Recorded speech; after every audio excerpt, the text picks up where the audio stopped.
Hello and welcome to yet another episode of the AnxietyRX podcast. I'm your host, Dr. Russell Kennedy, interested in healing all things anxiety. And today I have Jonathan Robinson with me, who's the author of 15 books. He's been on Oprah.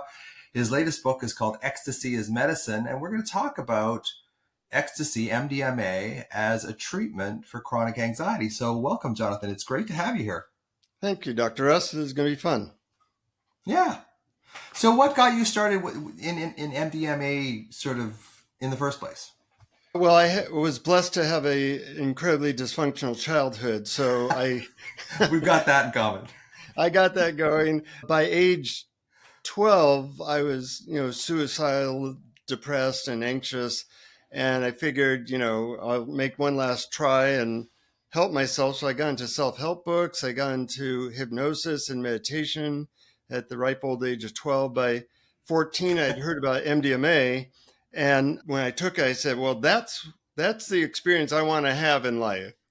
One of love and clarity. And I used it partly to heal myself. And then I, in graduate school, did a master's degree on the therapeutic effects of MDMA on PTSD.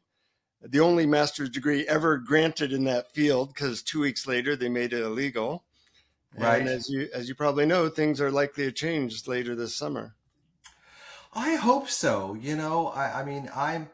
I'm not a great advocate of traditional therapy, especially talk therapy, cognitive therapy. I think that we worship the mind in this society, and we believe that the mind can heal the mind, which I don't think is actually the case. And Einstein said, it's like you can't solve a problem at the level that it was created. So I think we have to go in, through the body, through the deeper senses, through the spirit in many ways to change these old subconscious programs, because a lot of these programs are held in the subcortical, non-rational parts of our brain, amygdala, pons, medulla, insula, and none of those structures understand language. So why are we trying to use language to change these dysfunctional childhood adaptive patterns that we created to survive when we were 5, 8, 10, 15 years old?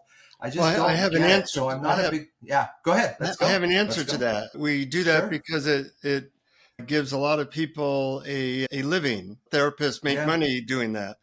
And I have a different model like you. Let's give people the method that actually works to reprogram the brain, to heal some of those traumas. And those are different than what we've been told that we should do. Sure. And therapists want to help. I mean, that's the thing. But they get trained in this academic environment. And to get grants, as a university or an institution, you have to prove the reductionist nature of the therapy. And a lot of this therapy is spiritual. We're mind, body, spirit, right? So we're in medicine, I have a degree in medicine. So it's mind and then body. But there's no spirit. There's no spirit in allopathic medicine at all. And that has so much to do with our healing, especially these, subcortical, emotionally based programs. Congestive heart failure, absolutely do evidence-based trials, but we can't reduce emotional suffering to something that we can kind of put into a place that we can really study it academically, because it's so spiritual in so many ways. Well, I'm in agreement with you. And one of the things I did was over 40 years, I've interviewed most of the spiritual leaders on the planet for my podcast, which is called Awareness Explorers. So I've interviewed everybody from Mother Teresa to the Dalai Lama. And I'm always asking them, what's the best way for us to find inner peace? And I've collected over 100 methods. And I think different things work for different folks. But part of what I do when I do MDMA therapy is I give people a couple methods that immediately help them to find inner peace. And if it works for them on MDMA, then they find that they can do it afterwards and not, do the medical approach or the talk therapy approach, but do something that actually immediately works to reduce anxiety. Yeah, like once you've been there, I've done MDMA twice. I thought it was only once, but it was 10 years ago the last time I did it, but it was actually twice. And I remember being on it, and my little scientific mind is going away, but I'm right in the middle of it, and I'm conjuring up my worries, my health worries, my health anxiety, whatever it is. And no matter what worry I created, it was laughable. It seemed to have no salience or penetration or ability to bother me at all, which I Yeah. found very, very curious. Right. And when you find a good method, or in this case, a medicine that you have that experience, then the question is just how do you bring that into your life? The first time I did MDMA, uh, I got I felt like I was getting a download of a mantra that would help me be less anxious immediately. And I'll tell you what that Okay. mantra is. See, Sure. normally my way of dealing with anxiety was to believe every thought, to go down every rabbit hole, to Sure. completely become one with it. Of course, that doesn't work. So my Nope. mantra was whenever I felt anxiety, that I would say this mantra 3 times, and it was blah blah blah. Yeah. Yeah. And Well, yeah. Yeah. once I changed my relationship to those thoughts, then I was able to find methods that brought me to more inner peace. And I think that's what everybody really wants. Yeah. I mean, I think that, when we're toddlers, we use our mind to dissect the world. And then we Mm-hmm. kind of lose touch with feeling as we become more verbal. Like as we become Mm-hmm. 7, 8, 9, 10 years old, we become more verbal. And that becomes our framework on the world. And we kind of lose our feeling. And beyond that, we start believing that we are our thoughts because there's no one else in our head to refute them. So when you Yeah. say blah blah blah, you're basically in your own head refuting. Like my little mantra that I came up with when I was at this personal development retreat in Whistler many years ago was sensation without explanation. So Mm-hmm. I could have the sensation of alarm in my body, which I believe is the underlying cause of the anxieties of the mind. I believe that it's stored kind of in the body, or at least the brain's representation of the body. That's getting into the minutia of Mm-hmm. it. But in the body, so if you can actually say sensation without explanation, where do I feel this anxiety? Where do I feel this alarm? And do I have to explain it? Because as soon as you explain it, you lose the essence of it. You lose it. When you go into your cognitive rational brain, you lose the feeling part of it. And the feeling part of it is where the healing is it. So just sitting there talking about it gives you the sense that, yes, you're doing something about it, but you're not really making any long-term changes because the feeling hasn't really changed. Yeah, and then we get in the habit of just getting looping in our thoughts, and focusing on sensation, or having a way of changing your relationship to thoughts. Or what I often teach and give people an experience of is actually doing a method that leads to immediate inner peace and a feeling of love, which MDMA is very good at creating. Mm-hmm. And then once they've had that, there's like a breadcrumb trail back to that place afterwards when they're not on the Right. medicine. Yeah. Yeah. Once you've seen the other side, it's like the movie The Sixth Sense. Once you realize Bruce Willis was dead the whole time, you'll never watch that movie again. But you've seen the other side, and I Yeah. had that experience too with MDMA. It's like that's what I was saying about none of my worries could penetrate. None of them. It was very curious to have these horrible worries like, oh, you're going to die of cancer or whatever it is, and just give it no credibility whatsoever, almost like Yeah. become laughable. And I think that's that sense that you have this overwhelming sense of love, and anxiety and worries can't survive in that sort of oceanic feeling of love and connection. And Mm-hmm. then when we come out of it, we go back into our subcortically driven adaptive responses as children to go back into protection. I think MDMA puts us in this state of love and growth, and then when it wears off, a lot of people will kind of fade back into that sort of ego protective state that prevents us from actually feeling love. Well, that's why integration is so important. And part of the protocol I created, MAPS, the Multidisciplinary Association of Psychedelic Studies, has been working for 40 years to get FDA approval of MDMA as a medically prescribed drug. And it'll likely happen this August. But their protocol is basically that they couldn't do therapy while on the drug because it's Mm. called the Food and Drug Administration. It's not called the Food and Therapy Administration. So they wanted to see if we just give people this pill, will it cure them? And in Right. fact, they get really good results. But if you do therapy and you teach people certain methods Right. for how to reduce their anxiety while on the drug, then when they're not on the drug, they can use those methods. They already know it works, and you can create more of a sense of peace in daily life. And that's why integration is so important. And that's why the therapy actually works, because their defenses, that heightened sympathetic arousal that blocks their rational mind from thinking, is offline now. So you're into this more parasympathetic relaxed state, so you can actually absorb the therapy. Kind of Yeah. reminds me a bit of the stellate ganglion blocks they do at the VA hospitals in the States, where they block the stellate ganglion, which is kind of transmitting this sort of alarm from the body to the brain. And Mm-hmm. then once that alarm is gone, then the veterans can actually get some benefit out of the therapy, because they're not, feeling like they're in that firefight anymore. They can actually sit in this place of relaxation, or at least peace, or at least openness to what the therapist has to say. But if you've got someone holding a knife to your throat, you're not going to be able to do a calculus problem. I mean, I can't do a calculus problem anyway, but it's just like and I think that's what we're trying to do with traditional therapy. Is people come in, they're really worked up about something, and then we try and talk them out of it. And one of the things I say a lot is, you can't talk your way out of a feeling issue. Yeah, yeah. And luckily the veterans are actually and police officers are the ones that are actually wanting to get this therapy FDA approved the Totally, most, totally. you Yeah, I know. mean, that's a huge like first responders, the amount of stress that they have to stuff down on a Hmm. regular basis.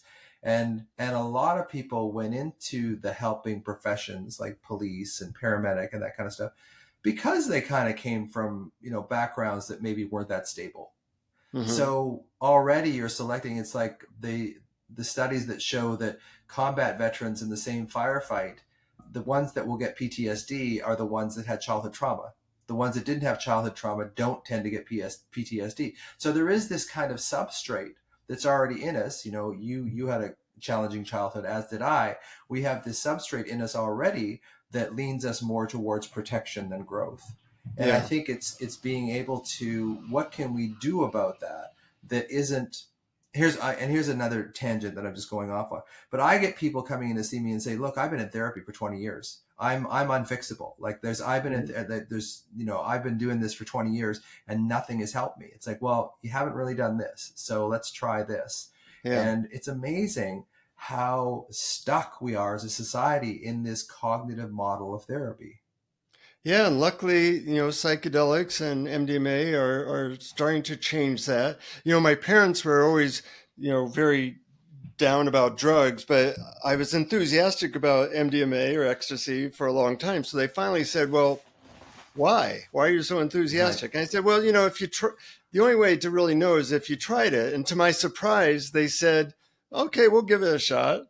So I gave them Okay. the medicine and told them how to take it. Well, a year later, I asked them if they took the medicine. And they said, well, yeah, we did. And I said, well, what happened? And they said, well, nothing happened.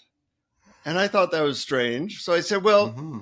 what did you end up doing that evening? And they said, well, when the medicine didn't take effect after 10 minutes, well, it usually takes about an hour for it to take Right. effect. We had nothing planned. So we sat on the couch and we ended up talking about how much we love each other and how wonderful our lives are. And we overcame some of the issues that we'd had. It ended up being Yeah. the best night of our marriage. The only disappointment Yeah. is the drug never took effect. Didn't do And anything. Yeah. I'm Yeah. laughing the That's whole great. time. Oh, that's great. That's a really great story, because I think there is and especially in the older generation too. I hate to label people like that too, but therapy and that kind of stuff was stuff that people did who were really sick. Like Yeah. you don't go into therapy because if that you're really crazy if you go into therapy. So just the sort of the blind nature of it too. And people are afraid of psychedelics. I mean, I've done a few. I've done ayahuasca. I've done psilocybin. I've done LSD. I've done MDMA. Now, MDMA isn't a psychedelic classically, But it is one of those things that allows you to maintain your level of your thinking processes while you're in it, whereas the others don't. The psychedelics just sort of fracture your mind in a million places sometimes. So Yeah, this well, is one of those things too. that's why you can do therapy on MDMA. In Right. fact, I say you're doing about 3 years of therapy in one afternoon. And when I Mm-hmm. work with couples, I'd say you're doing 4 years of therapy in one afternoon Right. because it just creates miracles very quickly. I'm booked months ahead. I teach hundreds of other therapists in my last training how to do this therapy because it's so effective. Yeah. Yeah. And I think, like I said, it is these structures that hold, the deeper structures of the brain that don't have access to language. Hmm. Those are the places that house a lot of these, the inner critic program and the program of never being happy or depression or anxiety or eating disorders or OCD or whatever. A lot of those programs are held deep in the brain. And we don't get at those programs cognitively, like I keep saying. So we need the feeling is the language of these programs in the brain. So we have to Hmm. change the feeling state before we change the thinking state. And I think that's one of the problems of traditional therapy is they never really get into the feeling state. Yeah. And it's a shame because people are hurting. They want to be healed. And what society offers mostly is therapy and medications, which, medications can sometimes be helpful, but mostly Yeah. they just dull the symptoms. Yep. Absolutely. And then they have other symptoms of their own too. I prescribed antidepressants literally thousands of times. Yeah. So it is one of those things when I was practicing, I don't practice anymore. So it is one of those things that I think one of my issues with antidepressants, especially the SSRIs, was that not so much when they didn't work, but when they did work, because then people didn't want to go in and unearth some of the programs, some of the Mhm. old feelings. And basically they sort of held themselves in these limbo states. And the number of times people would come in and say, I've been on Zoloft, citalopram, Paxil, whatever it is, and I don't feel depressed or anxious anymore, but I don't feel much of anything. Exactly. Right? Exactly. So, and for some people, that was a reasonable deal because the depression and the anxiety was so debilitating that being in this kind of limbo state wasn't so bad for them. But Yeah. it was the people that I saw that I thought, you could have a reasonable quality of life if you kind of decided to go back and unearth some of this old stuff that we can kind of recalibrate, and like a jigsaw puzzle we can put the pieces back in the places that they were supposed to be in the first place. Well, unearthing stuff is one part of the picture, one wing of the plane, I like to say. The other wing of the plane is how do we open up to more peace, love, and joy? Mm-hmm. And MDMA can be like training wheels for that. And I Right. have found that I can often help people learn to open up to more peace, love, and joy, letting go of some of protections really quickly. Whereas Right. going into the past and trying to heal your past often is more complicated. But when people learn and experience this love, I often ask them a bunch of questions. Okay, what can you do to open up even more? And people come up with images or songs or feelings of expansion in their body that allow them, when they're not on the medicine, to get back to what I call the MDMA state. So it used to take Right. me a couple hours of meditation to get into the MDMA state. And now I've learned to do it in about 30 seconds. Right. Yeah. I mean, I think it's such a great way of bypassing 3 to 5 years of therapy. It really Yeah. is. Or The thing with me, many yeah. years of Oh yeah. meditation also. Absolutely. Absolutely. So it's just like for me, growing up, my father was schizophrenic. So for the first 10 years of my life, he was great. He was a great teacher. It showed me how to, hit a ball, ride a bike, all this kind of stuff. He was really there for me. And then from 10 to like 20 or so, he became more and more fractured. So I would love him. And then he would come back out of the hospital or whatever. And I would love him again. And then he Mhm. would collapse again. He was never abusive or violent, but it was just like I lost him. So Yeah. there in me, there was this sense like the message, the underlying subconscious message was love isn't safe. So you can't Mm. trust love. So if you Yeah. can't trust love, the only thing that will fill up the box in your brain is fear, and it Hmm. will, and it'll start overwhelming you for sure. Yeah. And a lot of people have some version of that, but when they realize that love is inside themselves, as many Yeah. spiritual teachers have said, then you don't fear that it's going to go away, because wherever you go, you generally take your body with you. Yes. Yes, absolutely. Like, and that's what I say with a lot of my people that I work with too. It's not that you don't love yourself. It's just there's so many blocks to loving yourself. Hmm. It's in there, but you've created so many adaptive and protective blocks, typically from your childhood, that we have to uncover. We have to take those blocks away before you can actually start feeling safe, feeling love. And one of the chapters in my book is when it's not safe to feel safe, because a lot Hmm. of people grow up in this environment where everything was okay for a while, and then dad would get drunk and the whole house would explode, right? Yeah. So what they learned operantly, they conditioned themselves that peace is actually something that is shattered by a huge upheaval or catastrophe. So they don't Hmm. trust peace. Or they don't Right. trust Right. love. So, and that's the thing that, and if you can't trust love, your box will fill up with fear. Hmm. And it's a really relearning process. The technologies we've had for that relearning, that love is safe, have been, as you've mentioned, very mediocre at best. So we're lucky that, there's new things, everything from transcranial stimulation Yeah. to other things. But what I've found to be the most effective is MDMA therapy, in terms of how quickly it works in the right conditions. MDMA Yeah. or ecstasy used to be a party drug, and if you use it in the wrong conditions, it doesn't really do anything. Then you have Right. a good time dancing. But a laptop can be used as a doorstop, but there's better uses for a laptop than as a doorstop. There's better Right. uses for ecstasy than as a dance party drug. Yeah. So how do you induce, like, when you take a client, like, what's the process? What's the procedure that you do? Well, we do a discovery call where, usually on Zoom, we spend an hour where I ask about their background, which usually has loads of trauma. I ask Mm-hmm. about what success looks like and get a picture of that. We talk about, how to take the medicine, how to get the medicine, how to prepare for the journey. Now, it's interesting. Before COVID, over a 40-year period, I led maybe 500 journeys Okay. and was getting great results. But then COVID hit, and I decided, well, let's try it over Zoom once just to see, because there were so many people hurting. I found I was getting better results over Zoom, which made no sense to me. But now I've done maybe 300 sessions over Zoom, and I train people to do that, and everybody's getting better results over Zoom. Now, the Yeah. good news is that it's cheaper, it's more convenient, and you get better results. I think because people feel very safe in their own home. They don't Exactly. I they think so don't have to too. travel anywhere or any of that stuff.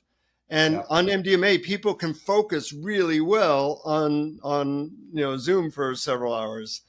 Yeah. So that's what I've been doing. And then after the medicine journey, about a few days later, we do an integration session in which I talk about how to take the insights that they learned and actually apply them daily in their life.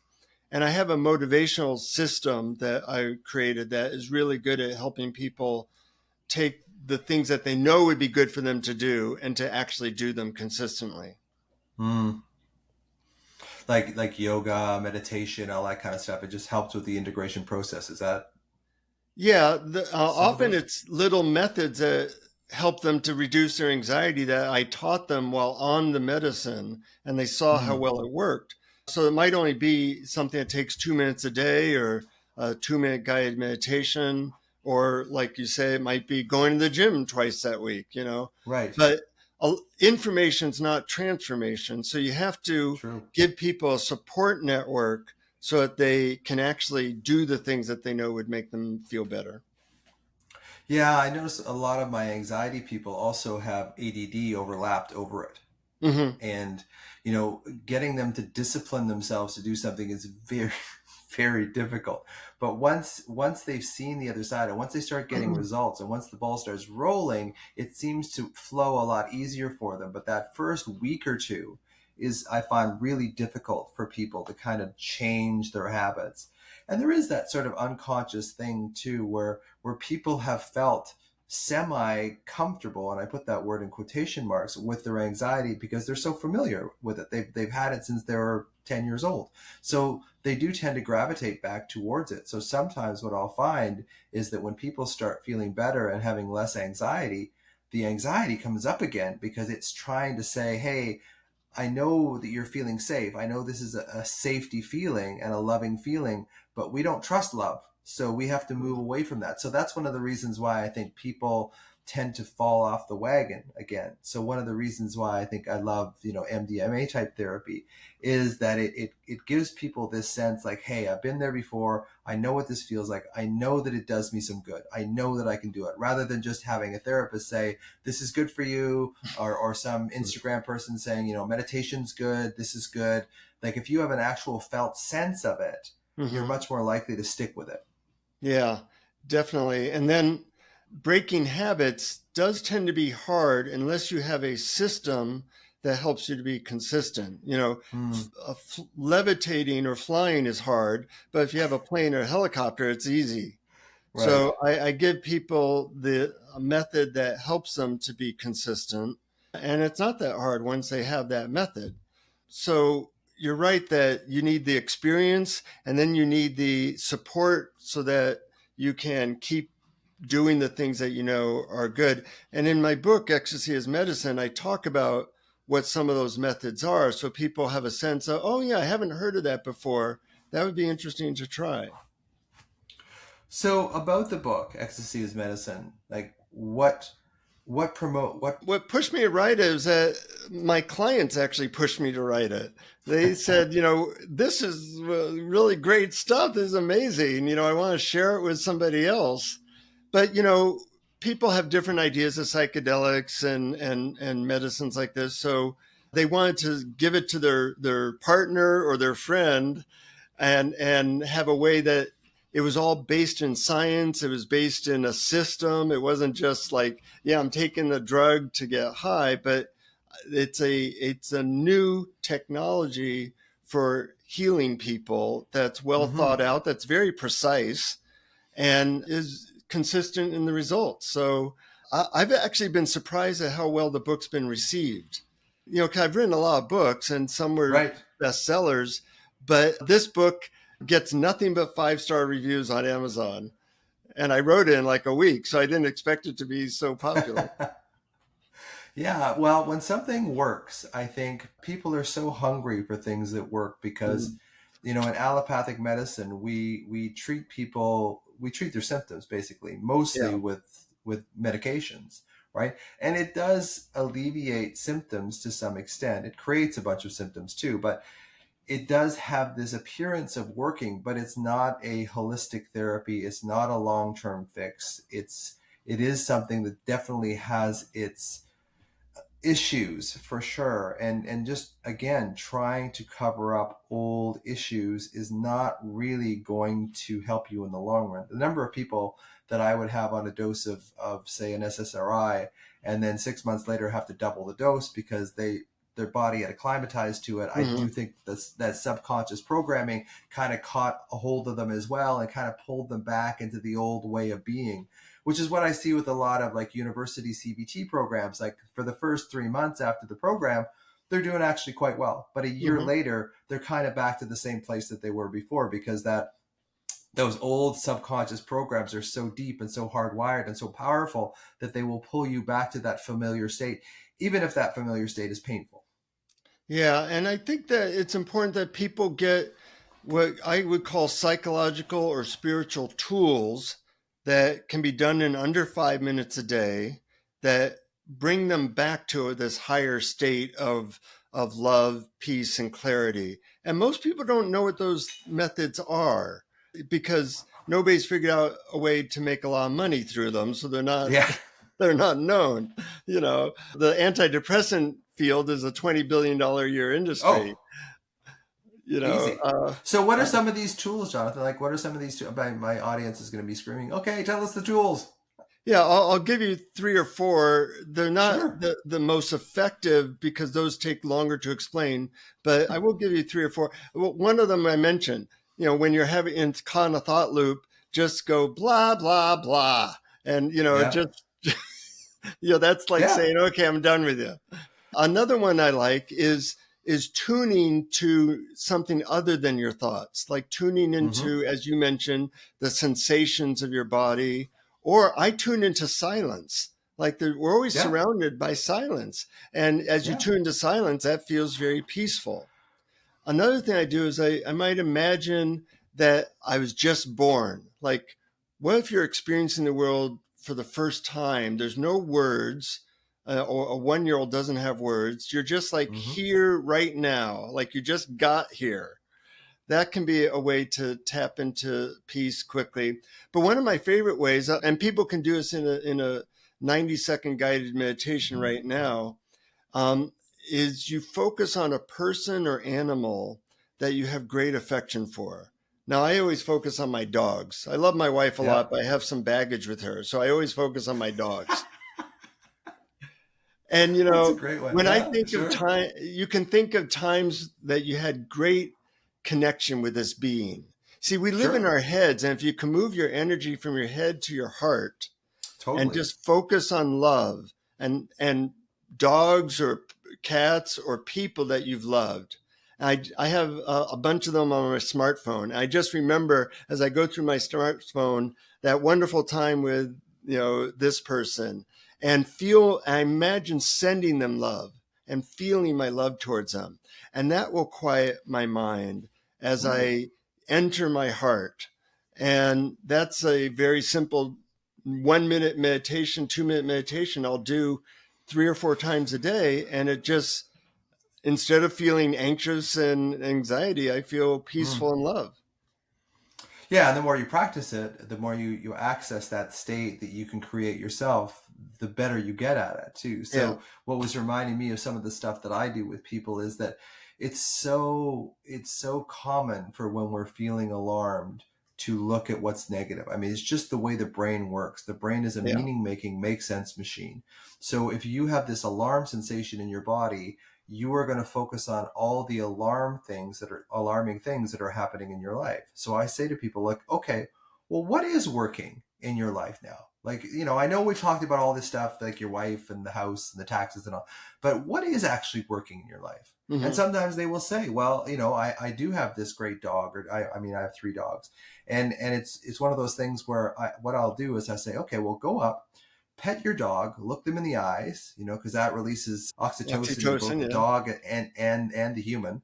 And basically what I do sometimes with my dog is I'll be petting them, and then I'll take all the love that I have in my hands and then I'll just shove it into my chest. And I talked about this on a podcast before. So you get this felt sense of love because it's so hard to conjure up that sense of love when you're in this state of alarm. Your social engagement system, your insula, your amygdala won't let you do it unless you consciously override that and find a source of love, which is what you're talking about. And the other thing that I will do with people is say, well, take me back to the best time in your life, like Mm-hmm. first meeting your wife, or just take me back to the best trip you've ever gone on. And can you go into that, to the feeling of that? Because again, we're trying to access the feeling, not so much the thinking. And that brings them into this felt sense as well. So it's really about getting into your body in the moment and allowing yourself to feel love. Because like I said, people with anxiety tend to push love away because of what love meant in their childhood. So it's learning to do the opposite. And that takes a great deal of effort for a lot of people. And I think that's why MDMA and to some psilocybin, to some of the other psychedelics allow you to kind of bypass that resistance. Yeah, I share a story in the Ecstasy as Medicine book that's pretty funny. I realized that gratitude was a great way, but I'm too Mm-hmm. lazy to do a gratitude journal. So I had a friend who went to India, and when he came back, he was just all lit up and really like feeling fantastic. I said, "What happened?" He said, "Well, my guru gave me this special mantra in India that helps me feel gratitude like all the time." So I said, well, give me the mantra. What is it? He said, no, you have to go to India directly Right. and get it from. So because I want the best methods, I actually flew to India to get this mantra. So I fly there, it's 20-hour flight, whatever. And I wait in line 7 hours to talk to this guru. I say, hey, I hear you have this magic mantra. And he says in an Indian accent, yes, my mantra is the most powerful on earth.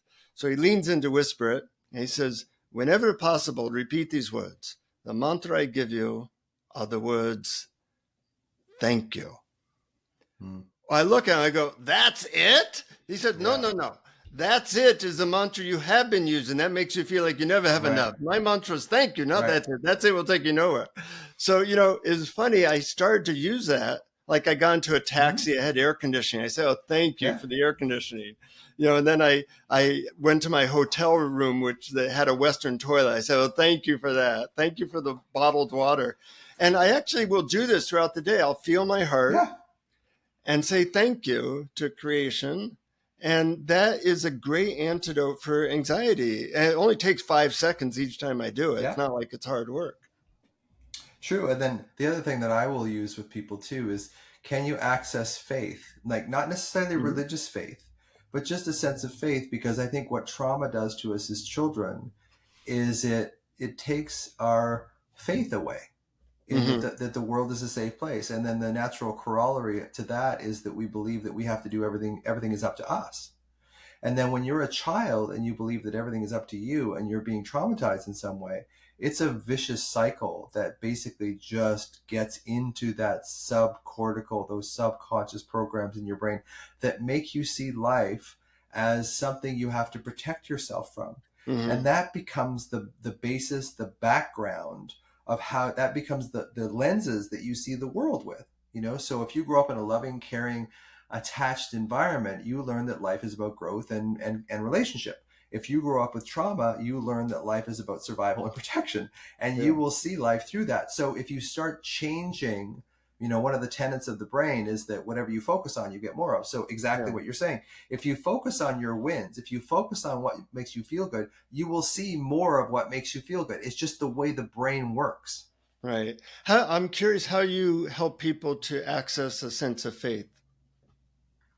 It's more just like, I'll talk about consciousness. Like I don't believe in a particular deity, like Jesus or Allah or whatever. I believe that there's an order to the world. There's a consciousness to the world.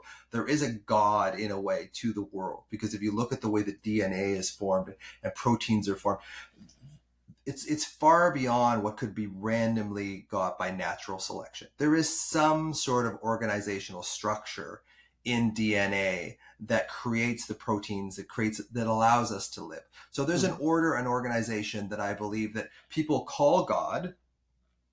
And I have people sort of understand that there has been a force that's been protecting you, because if you have anxiety, you're generally a lot stronger than most people, because you have to go to the bank, you have to raise your children, you have to go to school, you have to do everything with 1,000 pounds of fear on your back.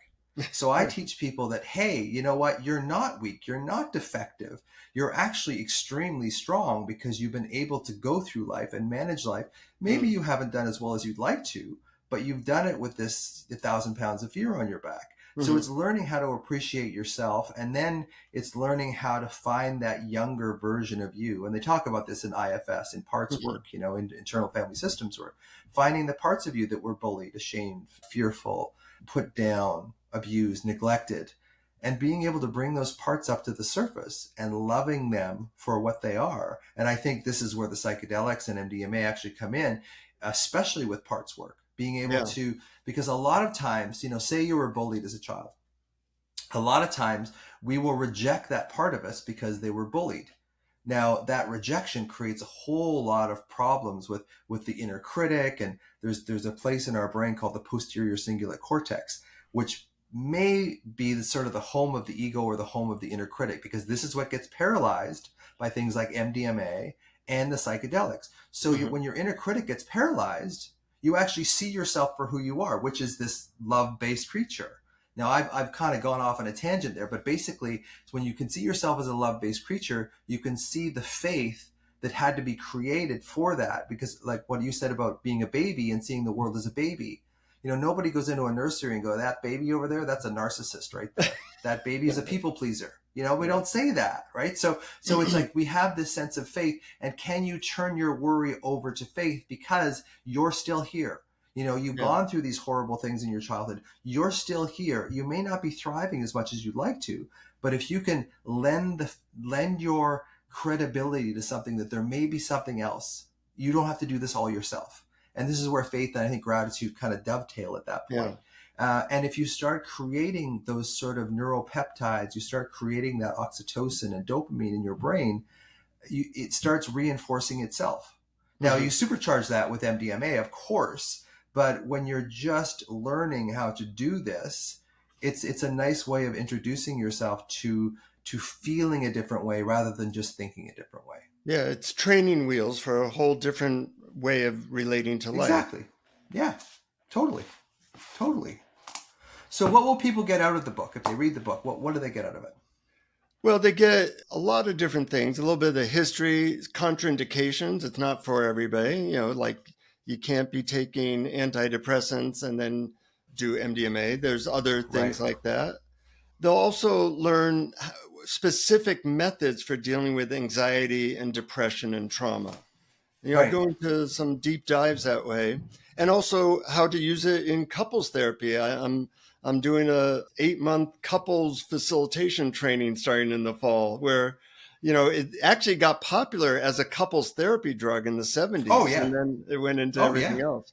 So they'll get some ideas about how to do that, and also how to use it as a training wheel to feel more love, that it's really a spiritual accelerator to find how to find that love and peace inside yourself. All the spiritual leaders say that's what we're here to do, is find that love and peace inside ourselves, but they don't give us the great techniques for doing that. But this, I think, is a breakthrough. And we live in a society that actually dissuades that actually gets us into our dopamine-based brains, our immediate gratification, so that when we see a sunset that's beautiful, we think, oh, this would be so much nicer in Hawaii. Right? Like it's always something better. And the old "that's it" mantra instead of the thank you mantra. Totally. So it's like I have this little concept in my book. It's like there's a rectangle and there's a dividing line in the middle of the rectangle. On one side there's love, and the other side there's fear. And the more fear you push in, the more love you push out. And the more love you push in, the more fear you push out. Yeah. And it's kind of like that little thing helps people understand, like, hey, when I'm anxious, if I can push a little bit more love into my box, I can push out the fear. I don't have to constantly say, I'm not afraid of doing this or whatever, I'm not anxious or whatever. No, just do what actually works, which is push in more love. Then the fear just gets pushed out naturally. So, and I can see how couples therapy would be, extremely amenable to MDMA therapy, because there's so much. I mean, my big belief in what destroys relationships is resentment. And one of the best antidotes to resentment is compassion and love. So if you can kind of see your partner with compassion and love, like Cynthia and I, my wife and I, have these pictures of each other when we're 9 years old. So sometimes when we get into a fight, is I will go downstairs and I will look at that picture and I'll go, this is who you're fighting with right now. You're fighting with 9-year-old, and she's a skinny little thing, and she's got these big brown eyes, and it's like, how can you fight with this little 9-year-old, But I would think that MDMA would kind of supercharge that kind of internal reaction that's in me already, right? Because you obviously married them for a reason. Yeah, I like your analogies, and trying to work out problems with somebody that you resent and don't like is almost impossible. But trying to work out problems with somebody who you feel total love and compassion with takes about 10 minutes. So yeah, it's a very effective tool. Totally. I can really see how this would do it. So what's kind of the downside? I mean, I know 2 days after MDMA, I felt there's this thing on the news right now saying that MDMA increases suicidal ideation and stuff. There is this kind of bottoming out that people go through like 2 days later that's been commonly reported? And I mean, is that some people take B vitamins, that kind of thing? Like, is there a way of kind of minimizing that or avoiding it altogether? Well, only about 10% fall into that category. And there are 8 supplements I recommend in the Ecstasy as Medicine book that Okay. seem to make people avoid that altogether. So a lot of the problems that you get people reporting that is they're taking impure MDMA. And that's a Okay. problem. When it's mixed with bath salt or methamphetamine, that's Sure. not good. But still, even if you get pure MDMA, about 10% feel really tired or down the next day.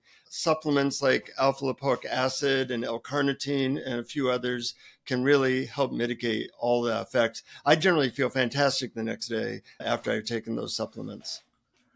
Yeah, I mean, the 2 times that I took it, I mean, I remember 2 days later that I felt pretty depleted, and Hmm. that may just be, accessing old programs in me that I didn't want to see, I didn't want to address, the parts of me that I didn't like, and the parts of me that kind of rose up almost in protective support. Like it's like, oh, well, you're feeling this love for you is dangerous, so you better be careful of this kind of stuff. So that was interesting for me, is just sort of seeing that and just reading some of the literature about this sort of 2 to 3 day after. Because isn't MDMA, like I'm just going by memory here, but isn't MDMA one of the unique structures compounds that activates both serotonin and dopamine at the same time?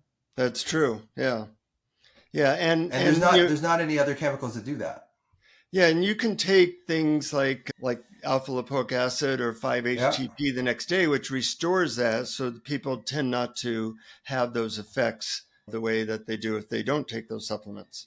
But Mm-hmm. all that's in the book. And the other thing Yeah. is that in the clinical trials, they noticed that this was happening very, very rarely, which meant that Nice. the reason it was happening on the street is that people were getting impure MDMA, and who Right. knows what's going to happen then.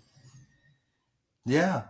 So one of the contraindications is an SSRI, because it's basically, you're opening up the receptor sites. They're sort of grinding up more and more serotonin, so that you Mhm. might get into serotonin syndrome. Is that the idea? Is that why the contraindication is there? Yeah, it basically neutralizes the drug, so you Okay. don't get much Okay. effect. Okay. Well, that makes sense for sure. And any other sort of contraindications to MDMA therapy?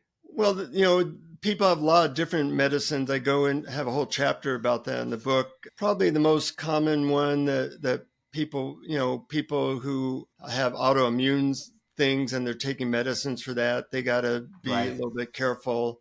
Those are the most common ones, but there's a lot of antidepressants, so you have to Totally. be aware of those. Of course, they don't have many of these now, but MAO inhibitors really don't work with MDMA, and you got to be careful of that. Those aren't that commonly Yeah, they're prescribed very anymore. rarely prescribed. I don't think, Yeah. I think in 20 years of medical practice, I think I came across maybe 5 people on an Hmm. MAOI, Parnate and that kind of stuff. And usually those people were elderly, like they don't use those anymore. So, Right, but right. it's good to know, and that kind of thing too. So just to kind of wrap it up. So what's MDMA meant to you, Jonathan? And then what does it mean to the people that you work with? Well, it originally meant to me a way of unhealing a lot of the trauma I had, and Hmm. then giving me a vision of what I wanted to be able to tap into, which was, kind of the perfect trifecta: peace, love, and mental clarity.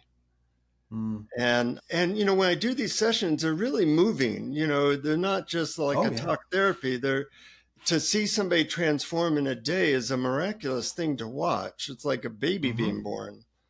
And so, I've talked to a lot of spiritual teachers over the years. Everybody, you may have heard of, because I made a career of that. And they all say that our essence really is one of love, Hmm. and that we have to find our way back there. And I find MDMA is like the leading method that people can use if they use it in the right way, that can bring us that vision and hopefully inspire us to move in that direction more and more each day.